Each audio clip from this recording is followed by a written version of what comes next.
Alyssa, and today I'm doing a new kind of video, and this is my top 5 films that I watched in winter 2017-2018. I was inspired by Impression Blend, and definitely check out her channel and videos because her channel's way better than mine. Let's be real here, let's be honest, but I was inspired to do this by her. And the gist of this is I just talk about the 5 movies I loved most during the season, and I just go into them, and they don't have to be from a specific year or anything. They could be from whenever. It's just the films that I personally really adored the most out of that season, and since I watch a film a day, I have a lot to choose from. So without further ado, let's just get into the countdown. Coming in at number 5 is Annihilation. It is such a shame that this film didn't do well at the box office in the United States. It went straight to Netflix and other countries. But this is such a fantastic science fiction film with a phenomenal cast, mostly comprised of badass, strong females. And it follows them as they travel into this area known as the Shimmer. If you've read the book, there are some similarities, but there are also some differences. They've also pulled elements from all 3 books and put them into this one movie, but it works. It stands alone on its own. It's visually stunning. Alex Garland, who previously directed Ex Machina, knows how to direct a powerful science fiction film with a message. And I say, if you love science fiction, if you loved Ex Machina, if you love the book, or if this just sounds good to you, watch it. There are so many elements that make this work. And it's just such a shame that more people haven't seen it because just what it has to offer, it's just so much. And it's just such a treat. Visually, orally, mentally, just phenomenal. Coming in at number 4 is The Shape of Water. I adored this movie, but I didn't think it was Best Picture material, but that did not detract from my enjoyment of the film. I'm just pointing that out there. Unpopular opinion, I know. But if you don't know what The Shape of Water is, it is the latest film from Guillermo del Toro, who is one of my favorite directors. And it's about this mute woman named Eliza, who is played phenomenally by Sally Hawkins. She works at this underground lab as a janitor, and one day they bring in this amphibian man who is played by Del Toro regular Doug Jones, and they fall in love with each other. And this film is just so beautiful. The color aesthetic is blue and green, which really suits the underwater theme. I loved the romance, even though it is kind of creepy when you think about it. I love the supporting turns from Octavia Spencer and Michael Shannon. Oh my gosh, Michael Shannon.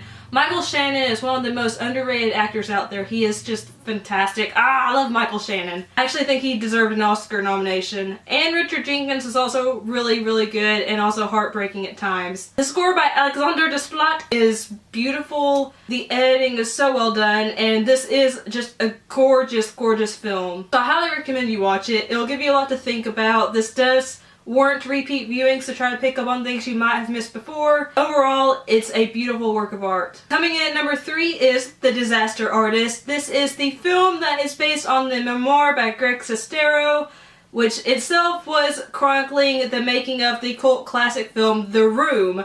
The Disaster Artist was directed by James Franco, who also stars as Tommy Wiseau, so this film is very meta, but it's so well done. And if you're a fan of The Room, if you've read The Disaster Artist, this film will just make you so happy because they're so faithful to both the film and the memoir. The performances are outstanding. It's funny, it's heartwarming, it's heartbreaking, it's inspiring. It's just wonderful, and it blew my expectations out of the water. I have a guilty pleasure for watching The Room and quoting it all the time. My friends know this. I enjoyed The Disaster Artist novel, but this film just, it just made me appreciate what Tommy Wiseau wanted The Room to be, and it made me appreciate how he made The Room, even though everyone told him he couldn't do it, he wasn't going to be able to do it, it sucked, whatever. He still did it anyway, and guess what? Now he's super famous, and The Room is a cult classic. They show it all the time in theaters, and The Disaster Artist is a loving homage to Tommy Wiseau and The Room, and if you're a fan of The Room, you like The Disaster Artist memoir, or you just love movies about Hollywood, check out The Disaster Artist. It's so well done. Coming in at number 2 is I, Tonya. I, Tonya is a biopic centered on Tonya Harding, who was the disgraced figure skater who famously had Nancy Kerrigan kneecapped, but this shows Tonya Harding's side of the story. Tonya is portrayed beautifully by Margot Robbie, and the supporting turns are just fantastic.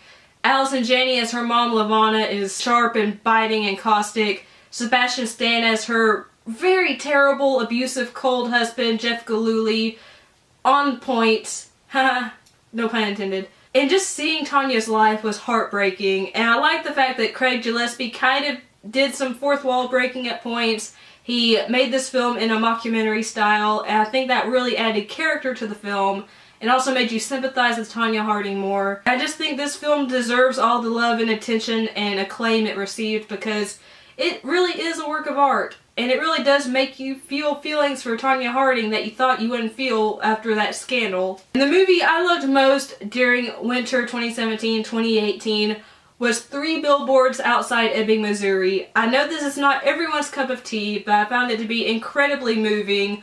I love the writing, the performances from Frances McDormand, Woody Harrelson, Sam Rockwell, who, thank the Lord, won the Best Supporting Actor Oscar for this film, were just biting and profane and sharp and bitter. And the story, even though it deals with very disturbing, heavy topics, was handled so well. 3 Billboards is a film that if you watch it, go into it knowing that there's going to be a lot of profanity, there's going to be dialogue about very disturbing topics, some that might trigger some people. And know that if you didn't like In Bruges or Seven Psychopaths, you probably won't like this film.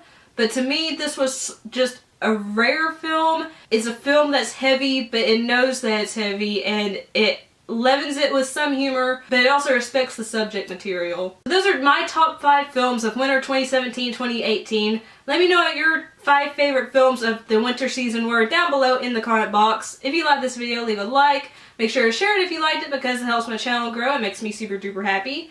And if you like what you've seen and heard and you're not subscribed yet, make sure to hit the subscribe button along with the notification bell so you'll always be alerted whenever I upload a new video. And if you'd like to follow me on social media sites, those are all linked in the description box down below.